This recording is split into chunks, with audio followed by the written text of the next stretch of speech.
Hello, everyone. Welcome back to my channel and welcome to another episode of Reading the Room, a discussion series in which I am joined by a bookish guest to talk about something bookish. And today I am joined by author and critic Lauren Oyler, author of Fake Accounts, my favorite book of 2021.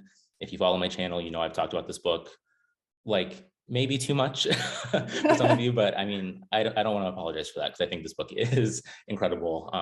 And this book actually just came out in paperback this week. So now is a perfect time to hop into it if you haven't already. So thank you, Lauren, for joining me to talk about your book. Thank you so much for having me. I'm excited to sort of halfway meet you more than we have on Instagram. Yeah, absolutely. And so just to start, I wanted to congratulate you on some big news. This book is being adapted. It's in development. And so I'm really excited to see this on the screen.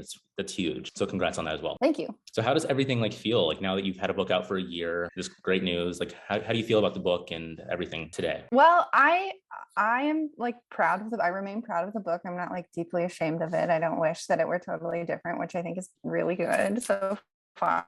Yeah, I think that I wouldn't do it. I wouldn't change a thing. Maybe I don't even know if I don't know if they're typos. When your book goes into paperback, you can tell the publisher if someone has written you oh, there's a typo on page 56 or whatever, you should change it in subsequent printings. But so far no one has written me about any typos, which I think is the best that you can ask for. Yeah, I tend to find those. So I didn't find any when I read this. So thank you. I used to work as a copy editor. My first sort of jobs when I finished college were copy editing and proofreading, all sorts of stuff. And so I am pretty fastidious about it, but maybe not as fastidious as I could be. For anyone that doesn't know what the book is about, do you want to give a summary of what's going on in Fake Accounts? Sure. So Fake Accounts begins at the very beginning of 2017 when Donald Trump, if you remember that name, has just been elected president and he's about to be sworn into office. And the narrator, who is unnamed, she is sort of feeling wayward, and everybody's really sad in New York City. It starts in New York City, and everybody's really sad and sort of freaked out about Donald Trump, and they're all trying to engage in some kind of political action or whatever. And she takes advantage of the kind of futility and hopelessness of the moment to do something that she has wanted to do for a while, which is snoop through her boyfriend's phone. And instead of sort of finding that he is cheating on her, which she kind of suspects, she finds that he is a sort of popular conspiracy theorist on Instagram, and he has maybe 50,000 followers, and he's posting all these conspiracy theory memes. And from there, she decides, okay, this is a great excuse to break up with him, which is what she's been wanting to do anyway, she tells us. But before she can do that, something else happens, and it sort of sets in motion what I wouldn't call the action of the novel, but the setting of the novel and the parameters of what she is thinking about throughout the book. Absolutely. Does that sound right? I haven't. Yeah. I'm sort of rusty about summarizing it, so I hope that was okay. Yeah, no, that's perfect. I think there's a ton going on in this book, and upon rereading it, I find, how do I say this? I feel like I think I love it so much because I feel like I feel so challenged by it when I read it, and reflecting on my own, I don't know, persona on the internet. This book really made me question, what am I doing on the internet? And I really liked that in a way. And I don't know, the book makes me feel weird, in a good way. I mean, that is a big compliment. Thank you. Well, I mean, I think probably one of the things that made me start writing it and start thinking about it was that I would notice people being really weird on the internet. And there was definitely a sense that you could do different things on the internet than you could do offline. And the things that you did on the internet kind of didn't count. And I wanted to find some way to translate to sort of make it clear that I'm talking about the way people act on the internet, but that there is, to me, no difference between if you're behaving a way, you're behaving a certain way, and that there is not necessarily a hard barrier between your life online and your life online. The way that the book sort of pans out, I hope, makes that point in a bunch of different ways, and hopefully in funny ways as well. Yeah, absolutely. This book is also hilarious. So I do want to ask, so you are a critic and you decided to write this story in the form of a novel. And so a lot of what I was thinking about when I was reading this is why you kind of chose the novelistic form to tell the story. And so what I found reading this book is that it's really like preoccupied with various structures and trying to determine how people try to seek structure in their lives, namely the narrator in this book. So like, for example, she's trying to find like structure through one, social media, her relationship with Felix, and then later when she's dating in Berlin, using, various astrological traits and stereotypes to kind of embody them, to go on those dates, to be different people. Her use of, fragmentary style and kind of doing a parody of it for 40 pages, seeing if she can understand women through that style, given how popular it is. It's so funny. But I guess in short, what I want to ask you is, what is it about the novel for you that like helps you explore your ideas, and what draws you to novels like as a reading experience as well? Yeah, well, I think it's the sort of possibility I think that the possibilities for analysis that narrative creates are like underappreciated when we talk about this like supposed binary between criticism and novel writing, right? I think a lot of reading, I read all of the reviews of my book, obviously, and a lot of them were like, the tone was sort of like, well, she's a critic, can she even write a novel? And I just don't know that there's that much of a difference between the two forms, really. Like, I think a great novel is always doing some kind of criticism. It's just putting it in a sort of different container.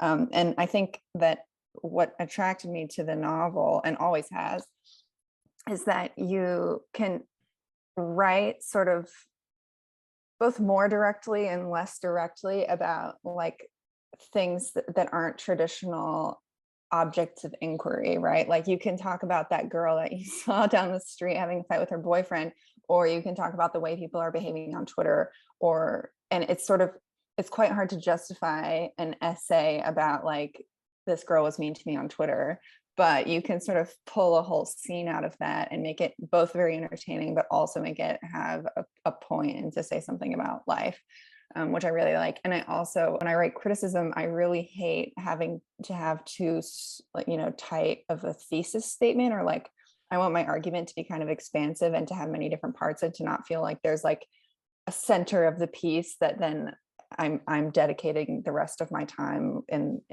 the writing to proving a point.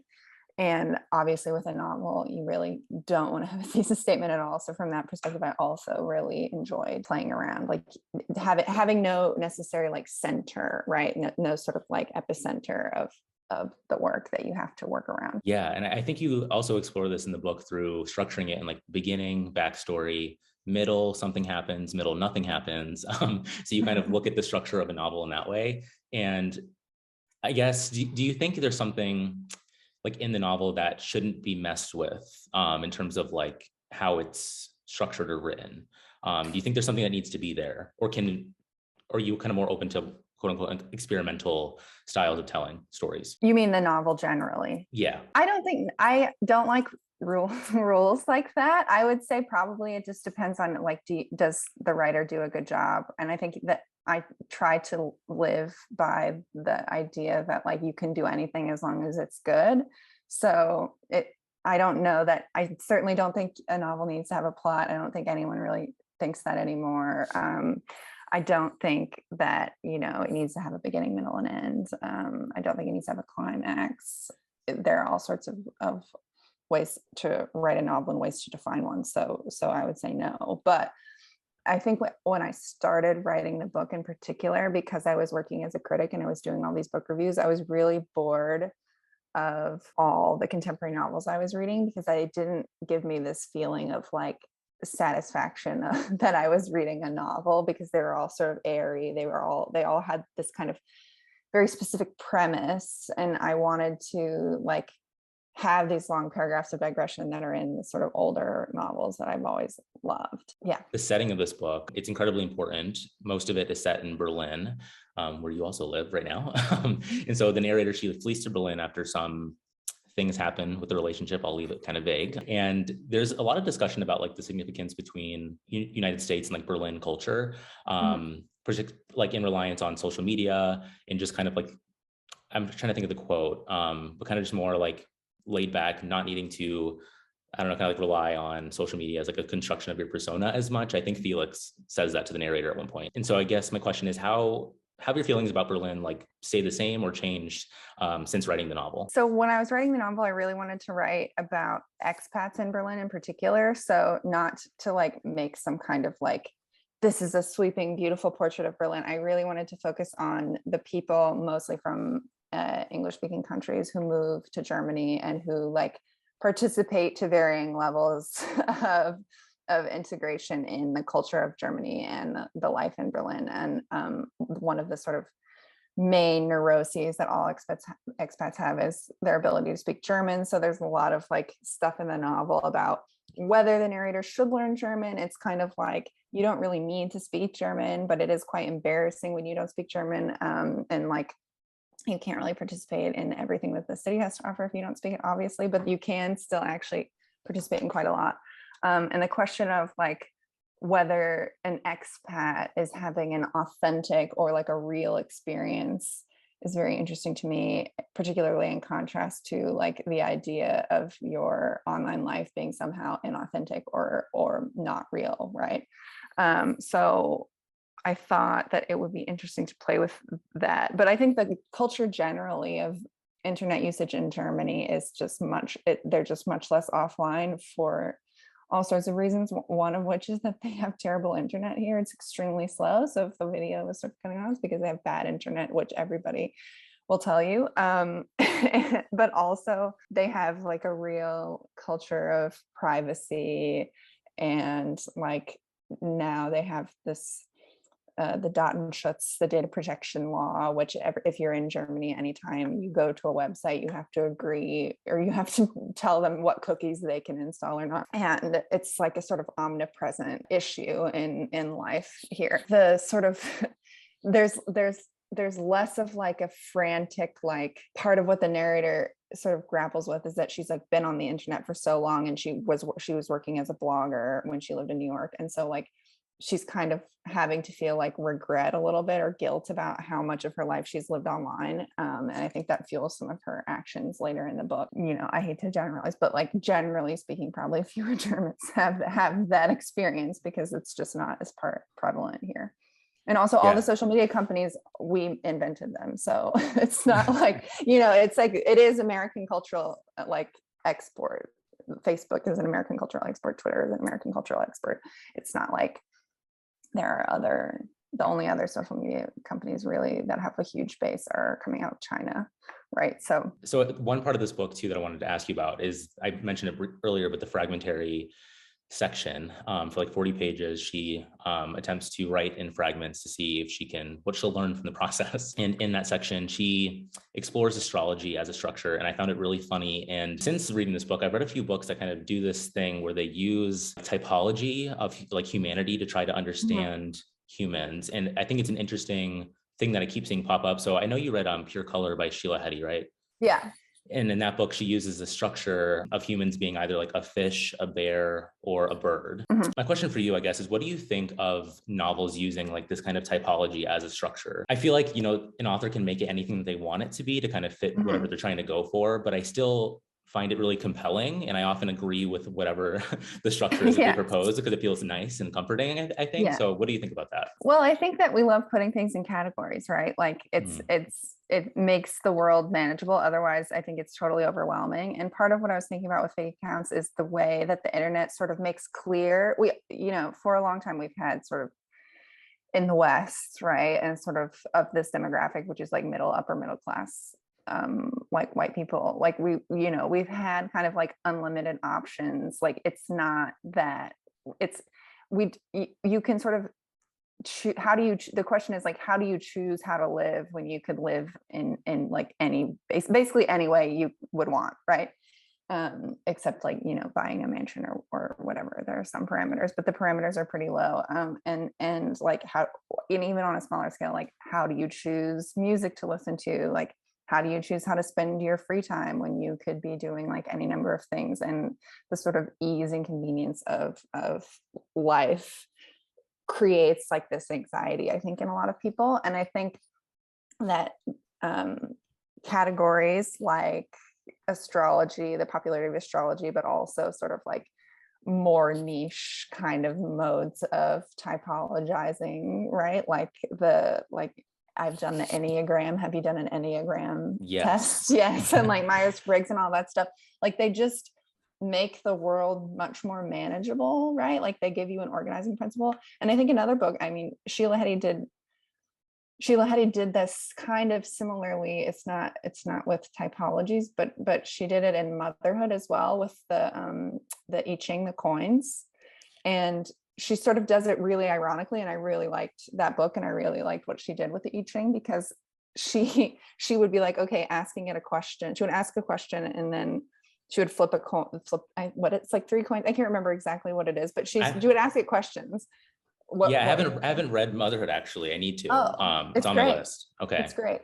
But in it, there's like a structuring principle where she's like got the I Ching, and it's something to do with 3 coins. I can't remember what she's doing. Anyway, it's basically like she's asking it yes or no questions, and the yes or no questions are often quite funny, but she doesn't listen to it. Like if it tells her you should have a child, she doesn't do it necessarily, but it's like making this point that you are also making, which is that like people want some kind of structuring principle that like the world just doesn't give them.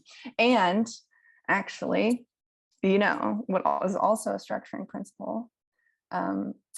The Peloton. Yes, absolutely. I saw on Instagram that you are on the Peloton, and I am currently subletting an apartment that has a Peloton. So I recently learned about the culture of Peloton, and I think that it also this kind of cultish exercise programs also provide this kind of structure for people that they really need and want. Yeah, and it's so weird because like I feel like, through reading these books, I feel I'm very aware of it, but I'm like fully in it. So I don't know what that means, but yeah, it's really interesting. I read a book called Cultish that kind of goes into the Peloton cult of it all, and how like I have my favorite instructors, and I want to do it at least 5 times a week or whatever. Like I don't know, but yeah. Who are your favorite instructors? So favorite instructors: Cody Rigsby, Emma Lovewell. Okay, I did Emma Lovewell this morning. Okay, great. Yeah, she's my favorite music selections are from her. She's low key. Yes. Well, she's like solid. Yes. I love that. If you haven't done one of her, have you done a groove ride with her before? No. It's kind of like dancey a little bit. Not in an obnoxious way, but it's fun. Okay. I love tips. I'm here for another month, so I have to use the Peloton as much as possible. Yeah. That's so funny. So I guess also I wanted to touch on, this is something that I've been thinking about a lot, because I've watched a bunch of interviews of yours on this book. And I think it's really interesting just thinking about you as an online presence, or any author, not just you, who, it's kind of an expectation of sorts to kind of be the face and voice of explaining what a book is about, talking with people about it, answering questions about what you're doing in the book. Do you have any like ill feelings about this, or like having interviews online that will be there in perpetuity? Well, I don't think that I would, but I think that it's like, I think my experience as a cultural journalist and a critic, I think like I would try to always, very early on, I didn't want to like do a gotcha on someone and try to like quote very representative elements of their work. And it's like, the internet is kind of an honor system in this way, right? Particularly for those of us who have a lot of stuff. We just were like putting a bunch of stuff on there before we really thought about it, because we were 17 years old and like no one around us knew anything about what the implications were. So there's this kind of like, there's this like trust that you have to like engage in, that I just, I'm sure I'll be misquoted or like quoted out of context or whatever. And that's unfortunate. But at the same time, because I was a culture journalist, I wanted to be able to like give people like a good interview, and like, you are constantly looking for content, and it's a really stressful job. And of course, also I want to sell my books. So it was like, it's not my ideal situation, but I also enjoy talking to people and meeting new people and like hearing what they have to say about books. And it's been very interesting. And I feel lucky to be able to see my book in a bunch of different ways. It makes me feel better about the book, actually. Yeah, totally. I mean, I feel similarly to you, because I wanted to start this discussion series on my channel because I find sometimes like being an online, I started doing this as an online book reviewer, and I felt like it wasn't very fulfilling. I feel like having conversations with people is really kind of like the heart of what I like about books, I find. Mhm. It's also, like a rewarding solo experience, but I don't know Mhm. if you feel similarly about, like, do you talk about books that you read with many people, or is it kind of like a personal thing for you? I do want to talk about them. And it's hard because it's like, most people are not reading. That's why I'm always sort of compelled by the book of the moment, even if it's like overhyped or whatever cynical view you can have about it. Like I always do want to read the thing that people are talking about so that I can participate in that conversation. And that's just like how my personality, I want to be like social and I'm curious and stuff. And I'm like, we just, before you started recording, we were talking about, I was talking about how I have been at the Berlin Film Festival, the Berlin all day. And I was like, oh, I'm so excited I have a press pass so I can see like 20 movies for free or whatever. But I'm kind of sad because they're not out. So I can't really talk to anyone about them. And the only reviews about them that are out are like the trade publication kind of places, and those don't usually go in depth. So I do feel like reading a book and then reading the reviews and talking to people about it is something that I really enjoy. And you're always kind of looking for more opportunities to do that.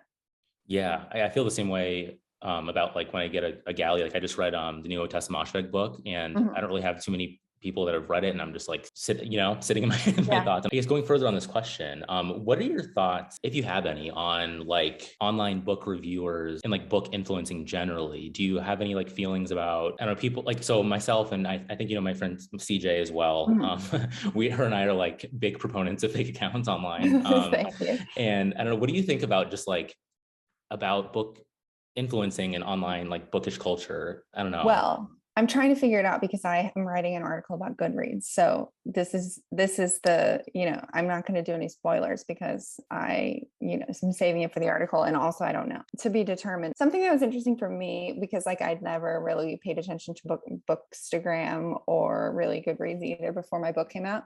And I was like, really, people, the Bookstagram in particular, it gets a bad rap because it's like, so the idea is that it's so superficial and you care how the book looks, like you don't care what's in it or whatever, and like certain kinds of books are more popular than others and whatever, blah blah blah.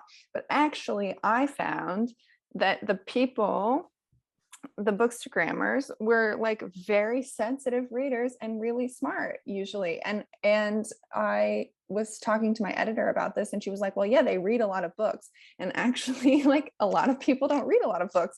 And it does make you smarter, and it does make you sort of a more like sensitive, nuanced reader. And so, yeah, I think that part, I will admit that I was like pleasantly surprised by Bookstagram. And even when people didn't like my book, which I think quite like, it was sort of divisive in these communities, because in part it has this kind of like sexy premise that it then undermines constantly, and that we sort of tricked them, which was we tricked them, sorry.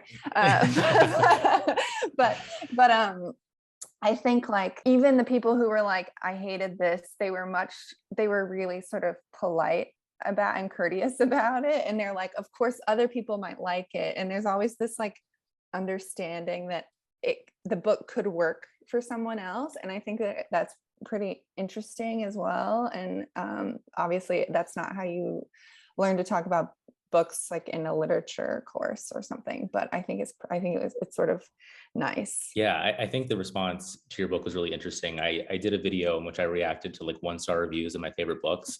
So Yeah. as a furthering of my fake accounts fandom, I reacted to some 1-star reviews of your book. It's just funny seeing how divisive it is. But I do think Bookstagram is mostly like a warm place, I find. I agree with you. Yes. And people are really, receptive and open to that. And I guess on a similar note, I know this book thinks about Twitter a lot. A question for you is about TikTok. I don't know if you're on TikTok at all.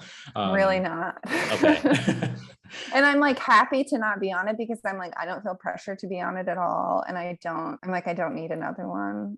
I'm 31 years old. I'm doing something else with my life. Yeah. No, But totally. anyway, say what you were going to say about TikTok because I'm interested in it. Yeah, I mean, it's really weird, and CJ and I, we've been trying to, or for a period, we were trying to like gamify TikTok a little bit to like kind of play with it and see like what's going on. I just didn't know if you had any thoughts about how it will or will not affect novels or like publishing. I feel like literary fiction like isn't too much, I guess, on there as much as some other books, but like I know like Barnes and Noble, they have like book talk tables and stuff like that. So I don't know if it's just kind of like an of the moment thing, or if you had any, you know, interesting things to say about what you think about it. But it seems like they have book people, like book TikTok, right? Like I think that I think there was like a thing about my review of Gia Tolentino's book on TikTok. Like they have like people, you know, and it was nice because it was such a sort of like splash on Twitter like 2 years ago. And then they found it. It was really interesting to like be something that young people had discovered. I sound ridiculous, but I was like, oh my gosh, like they're 22 years old and they're reading my LRB article. Just like I used to read old LRB articles when I was 22 years old as well. So it was kind of interesting. And I guess I have to ask you about this. If you don't want to talk about it, that's fine. But I wanted to ask you about trauma plot discourse, something I've been thinking a lot about. I don't know if you've offered any opinions online about it, but do you have any thoughts about like kind of the current discussion around that? I will admit that I haven't read that piece. Oh, okay. I was like, when it came out, I was really busy. And then it became like, I kept meaning to read it and then I just never read it. So I should have read it before we had this talk because I knew that you've made a video about it, right? Talking to CJ. So I should read it, but I will say the headline of that piece in particular is quite descriptive and I like definitely know what she's talking about. So I also think that there's a scene in Fake Accounts that I wrote in the second draft that I came to feel was really very important. It is when, okay, here's a spoiler. This is a spoiler. If you don't want to hear it, that's fine, but we have to talk about this. Okay, so the narrator goes to the Women's March in Washington, D.C. She's planning to break up with her boyfriend, Felix, and then she gets a call from his mother saying that actually Felix has died in a bicycle accident. And so the narrator is sort of like torn up, but she's also kind of like, well, I was going to dump him anyway. And he was lying to me. So I don't even know him at all. So she's grieving, but in this kind of bizarre way, but she doesn't tell anyone that she knows that he was a conspiracy theorist, partly because like, she doesn't want them to think that she's a bad person for not breaking up with him immediately or for like sort of aiding and abetting this kind of nascent far right movement that we now know became quite significant in American politics. So she's like, all of her friends are like, your boyfriend died. That's so, they're sort of like taking her out to dinner and like giving her advice and they're talking to her. And she goes out to dinner with one of her friends. And the friend, she's quite close to this friend. And instead of sort of like talking to her seriously, the friend sort of like delivers all these kind of like therapeutic cliches and like, it must be so hard for you. Like, how are you feeling? This kind of like patronizing way that a lot of people engage with each other now, because in order to avoid really talking to people about their feelings and things. And the narrator gets really upset that her close friend is talking to her this way. But of course, she's also keeping a really important detail about her feelings to herself. So she's not actually engaging with the friend in the way that she wants to either. But I think that there's this like, the way that I see it is that a lot of her friends were trying to force a trauma plot on her. And like, she really didn't want to have a trauma plot, basically. And she wasn't experiencing a trauma plot. So she's sort of like ironizing that. But at the same time, like there is a reciprocity missing from those interactions on both sides that makes it like incredibly difficult for her to get what she wants. Yeah, totally. Does that make sense? Yeah, absolutely. So this kind of goes into my next question. So CJ and I and a couple other fellow booktubers, we read these books called DWM. So we call it like depressed women moving through the world novels, right? So they're typically like autofictional, sometimes fragmentary, like, Rachel Cusk, Jenny Awful, Christine Smallwood, some Moshfegh. I have a subgenre, which is sad girls in Europe. I love that. Yeah. So I guess, do you have like any thoughts on the state of sad girls in Europe books, or like depressed women moving novels? Like, do you have any thoughts on kind of where they're at now? I don't know. Do you like do any forecasting in your mind, or like think about kind of the state of those kind of books ever? Do you just kind of take it like one by one and you just enjoy it for what it is? Well, I don't know that I enjoy I enjoy some of those books, but like it's really important to me that if you're going to be sort of like plumbing emotional depths, that you also have a sense of humor and like a sense of perspective in the book. And I think something that a lot of the trauma plot narratives that I am under the impression that Perul was also criticizing this tendency, which is that there's like the trauma plot allows the character's actions to kind of like not be criticized that much, and also like it creates this like really sort of superficial easy sympathy with the character, and also sort of stakes, right? It's a really easy way to like give your narrative stakes. And I think a lot of these like sad, the depressed women movie, like they lack stakes, but they don't seem to. The pitfall I think of writing about someone who is like struggling in some way is giving in to the struggling person's like feeling that all of this is really significant, everything is really meaningful, and it's really sad when actually like they, if you are interacting, it's not that realistic, right? Like it's like the only point seems to be to create empathy with this character rather than to like put this character in the world and see how the world reacts to them and how they react to the world and like what changes over time for them. Am I being clear? Yeah. I just think it needs to be like more complicated. And I think a lot of this sad girls in Europe novels that I've always loved and there's always a sense of humor about it. Like it's even if it's really dark, it's there, the narrators and the authors are always making lots of jokes or creating like really funny scenarios for their depressed women to move through.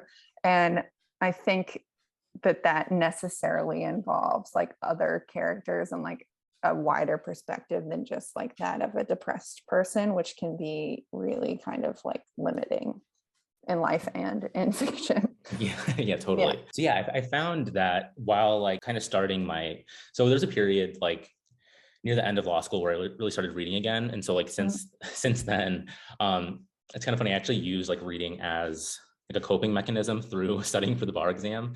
And my friends were kind of like, how are you like studying for the bar and like reading? Mm-hmm. And I guess my point is like, I've been trying to gradually, as getting back into reading over the last like 2 or 3 years, try to find what I like. And I found like initially I was really drawn to like the DWMs of the world, but I do think that I'm now kind of realizing that there's something kind of not interesting. I think I like kind of require now of novels to kind of be a little bit, I don't know if meta is the right word, but kind of more self-aware, or just or doing something with the novelistic form and kind of being aware of what that is and like doing something interesting with it. And so I think that's why I love your book so much, is that it really does that and kind of subverts expectations. So I don't know if I have a clear conclusion from that statement, but I don't know. Well, I think too, like speaking of things that you can read while you're studying for the bar, it's like a lot of those novels, even the ones that I like, are quite easy to read. Like they're pretty short. If they're fragmented, they're like much easier to read. And also I found that when I was writing my satirical fragment section, that it was like really it was like a seductive form because it was so kind of easy to write like little bits, right? Like they don't need to be in order, you can rearrange them, but part of the form sort of necessitates that they're not in like that the reader does more of the kind of narrative or piecing together work that usually the author would do. And I think like they are really compelling for this reason, that they are just consumable, but they don't, it's not like trash. Like it's not like, I don't know, like some thriller or whatever. Like it seems literary and it has a sort of like, you think like, oh, because it's weirdly structured, something more is going on. Right. Kind of shifting gears a little bit. you did recently, so you tweeted about criticism recently, and you said, let me see, I have it here. I just really don't feel like making any observations about criticism. It's self-explanatory. It's extremely intuitive. Ugh. And I totally understand the sentiment, right? Yeah. But I do think a lot of criticism is bad and yours is good. And so it's kind of a self-indulgent question, but myself, I found that like over the last year, I've been trying to be a better like critic or think critically more about books and like really think about like why the opinions I form are those opinions.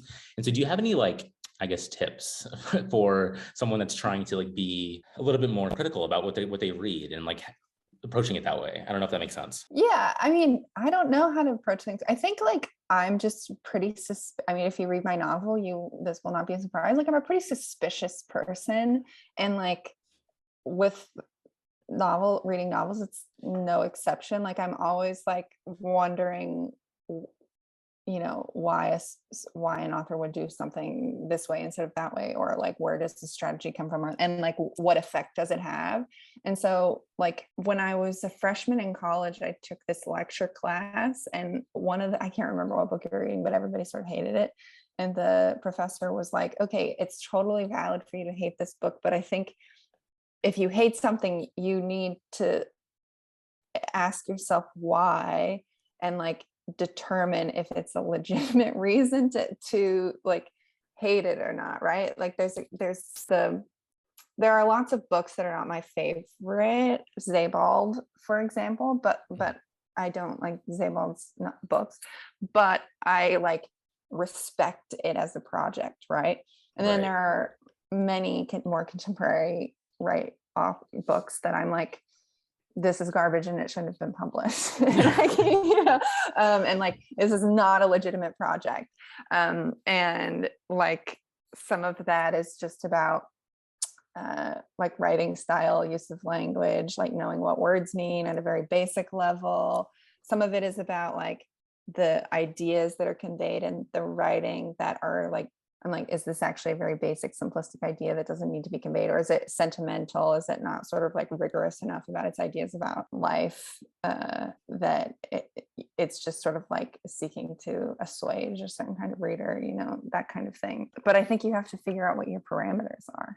Yeah, no, totally. Because I found like the reason why I wanted to ask you that is I tend to feel like I'm a little bit easy on books sometimes, or like I don't find often books that I really hate. And I don't know if that's, I guess my question for myself was like, am I not thinking like critically enough about them, or is it just that I'm like good at like kind of selecting what I'm reading? You probably are good. I mean, I feel that whenever I read just what I want to read, I always like the book. And it's when I am writing too much criticism, which I'm writing less now because I'm working on another book, that I feel much more sort of like optimistic about literature, because I can read like the new directions books I want to read, or I can read the like old stuff like Iris Murdoch or like whomever that I just have a particular taste, and everybody I think has that. And because you are not doing it, you're not doing it because some editor has written to you and is like, you need to read this shitty novel because I want you to like trash it. Like you probably have more of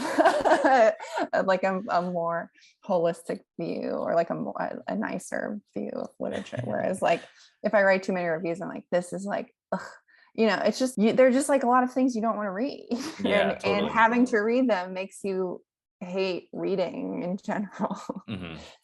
That makes sense. Yeah. So for like pick books that you want to pick up on your own, Yes. how do you like, I'm kind of curious about your reading habits. Like, how do you choose what to read next? Or like, what are your influences? I mean, I just like really like lady authors from the mid to late 20th century is pretty solid. Like I like particularly British female authors from the mid to late 20th century. Wonderful. I'll read all of them. And this is quite basic. Like I would really prefer there to be some kind of romantic plot in some way or another. Like I would love there to be an affair. Like dissatisfaction in a relationship. It's really sort of basic things that I'm like, I would never write a review that's sort of centered on the theme of a book, because I think like all themes are fair game. I would never like hold it against someone for writing about something I found boring. But if I'm choosing, like, I'm reading like it's a pretty narrow range, actually. And just to chime in on that, so I remember, so you recommended the book Painting Time, and I remember reading, I think I don't know where it was, you gave like a blurb or like something about it, and you said like two of the most, like, I don't want to misquote you, but something along the lines of two like the most interesting questions in fiction are like, will they like make it or something, because it's like a Bildungsroman, coming of age story, and like, will they fuck? Yeah. I thought that was so funny. I was like, yeah, that's true. Thank you. Well, yeah, that's what I mean. That's like that's the plot, right? I mean, it's like yeah. you can do a lot of it's a wide range. Like, you can read a lot of schlocky crap that is about that, but also, many classic works of literature have been written in that vein. Yeah, definitely. Okay, I have two more questions for you. Okay. The first one, I'm halfway through Middlemarch, and I know it kind of came recommended from you. So I wanted to know like what your thoughts are on Middlemarch, if you have any. I haven't read it since college. Oh, okay. So I remember, but I took a Victorian novel class, and the two books that I really liked from that class and that I remember reading were Middlemarch, which it's very impressive that I read that, because I was not a good student in college and I was really sleepy like all the time. And I struggled to like study and stay awake basically anywhere. So it's very impressive that I read Middlemarch and remember anything from it. And this other one is Tess of the D'Urbervilles, which is Thomas Hardy, and I really like that as well. Okay, nice. But, yeah. But I'm like not qualified to speak on Middlemarch, I would say, unfortunately. Yeah, I wanted to ask you, because certain aspects of that book feel so modern to me, in terms of like the narration, and just kind of bits and pieces kind of reminded me of Fake Accounts, and it's sort of like narration and like kind of wise understanding of like what's going on in the novel, which I really liked. And I think that's another, again, going back to like structure and narration, I like books that kind of do things like that. So yeah. Just want to touch on it.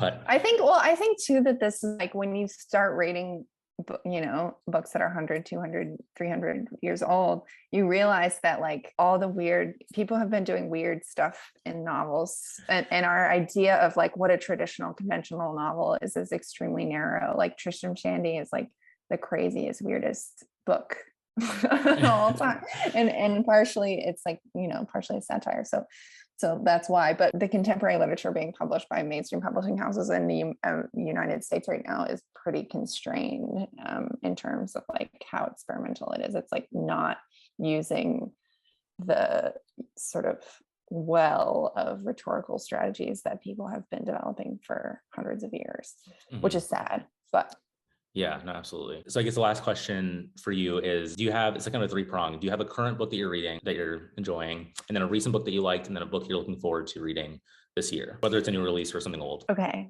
I'm currently reading the first volume of Proust. Okay. I'm reading, I've read various aspects of Proust, but like never I'm reading it like all the way through. I'm reading, for some essays that I'm reading My Age of Anxiety by Scott Stossel, which is just a sort of like cultural intellectual history of anxiety, which is quite interesting. I'm reading this book Fabian, which is about Weimar Berlin, about a sort of scoundrel in Berlin, classic genre. And what am I looking forward to? The thing is, like, I already read the Elif Batuman novel, so oh, you did? Okay. Cheating. And then I'm looking forward to Sloane Crosley's novel, Cult Classic, which is coming out in June, I think. Yeah, I don't know. What else is coming out? So those two are on my list. I'm actually currently almost halfway through The Idiot. So I'm reading The Idiot in Middlemarch right now. Okay. And I just got a proof of the new one. So I'm really excited to read that shortly after. And I got Sloane Crosley as well. So yeah. I will prioritize those definitely. Why am I blanking? I made a video about 25 books coming out this year, and of course I'm blanking on all of them. Yeah. My biggest one was, the Moshfegh, which I already read, which I really enjoyed. Thank you so much for, joining me today. This is really, I'm so excited to finally get to talk to you after thinking about this book so much over the last year. It was really great. So I'm glad that you are doing author interviews now. You're great at it, and I hope that you keep doing them. Thank you. I really appreciate that. So everyone, go buy Fake Accounts. I've told you many times already, but this is another call to do it. It's out in paperback now, so you can find it wherever books are sold. So thank you, and I'll catch you all in the next one. Bye. Thank you. Bye.